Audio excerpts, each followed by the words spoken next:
দুর্গা প্রতিমার কাঠামো ভেঙে জ্বালানি করার প্রস্তুতি নিচ্ছিলেন এক কাঠুরে। দেবীর স্বপ্নাদেশে সেই ভাঙা কাঠামো উদ্ধার করে এনে পুজো শুরু করেন শ্রীরাম ঢ্যাং। সেই শুরু ১৫০ বছর ধরে নিয়ম মেনে হয়ে আসছে শালকিয়ার ঢ্যাংবাড়ির পুজো। এবার ১৫২ বছরে পা দিল ঢ্যাংবাড়ির এই পুজো। মহাষষ্ঠীর সকালে হয় বেলবরণ, সপ্তমীতে ১২ জন ব্রাহ্মণকে আপ্যায়ন, নবমীতে ৫ ফল বলি দেওয়ার রীতি। দেবীর ভোগে প্রতিদিন থাকে ক্ষীর রাবড়ি।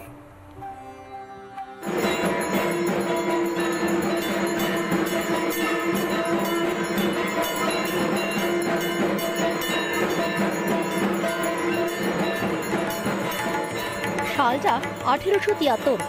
স্বর্গীয় শ্রীরাম ঢ্যাংয়ের হাত ধরে ব্যানার্জি বাগান লেনের বাড়িতে শুরু হয় দুর্গা পুজো। দেখতে দেখতে ১৫০ বছর পার। এবার ১৫২তম বর্ষে পড়ল ঢ্যাং বাড়ির পুজো।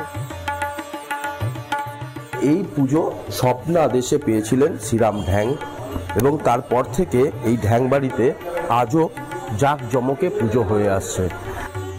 বাড়ির ঠাকুর দালানেই সাবেক কাঠামোতে গড়া হয় প্রতিমা। শুরু থেকেই একচালা প্রতিমার আদল বজায় রেখেছে পরিবার। প্রথমে এই পুজো একজনের বাড়িতে হতো, তখন তিনি একটা কর্মসূত্রে তিনি কাঠুরে ছিলেন।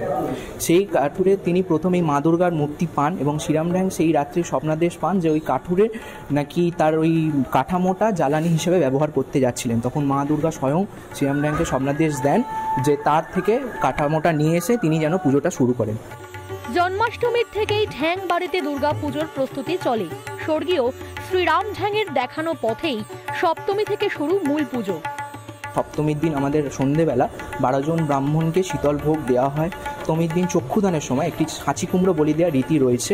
নবমীর দিন ৫ ফল বলি দেওয়ার রীতি রয়েছে এবং অষ্টমীর দিন এবং সন্ধি পুজোয় বাড়ির মহিলারা এখানে দালানে ঠাকুর দালানে বসে ধুনো পোড়ানোর যে রীতি, এখনও সেই রীতি চলে আসছে। এভাবেই পুজো এগিয়ে নিয়ে যেতে চান ঢ্যাং পরিবারের আগামী প্রজন্ম। এই প্রজন্ম বড়দের থেকে যেভাবে শিখছি, এখনো পর্যন্ত পরবর্তী প্রজন্ম আমরা যারা রয়েছি প্রত্যেকেই আমরা একসঙ্গে কাঁধে কাঁধ মিলিয়ে এই পুজো এগিয়ে নিয়ে যেতে বদ্ধপরিকর। সন্ধ্যারতির সময় বাড়ির ছোট থেকে বড় সকলেই ঠাকুর দালানে এসে ভিড় জমান। দশমীতে সিঁদুর খেলে ৪ দিনের হই হুল্লোড়ে ইতি টানেন ঢ্যাং পরিবারের সদস্যরা। মিলিয়ে যাওয়া ঢাকের বোলের সঙ্গে সঙ্গে শুরু হয় বছর ভরের অপেক্ষা। হাওড়া থেকে প্রসেনজিৎ অধিকারীর রিপোর্ট, রিপাবলিক বাংলা।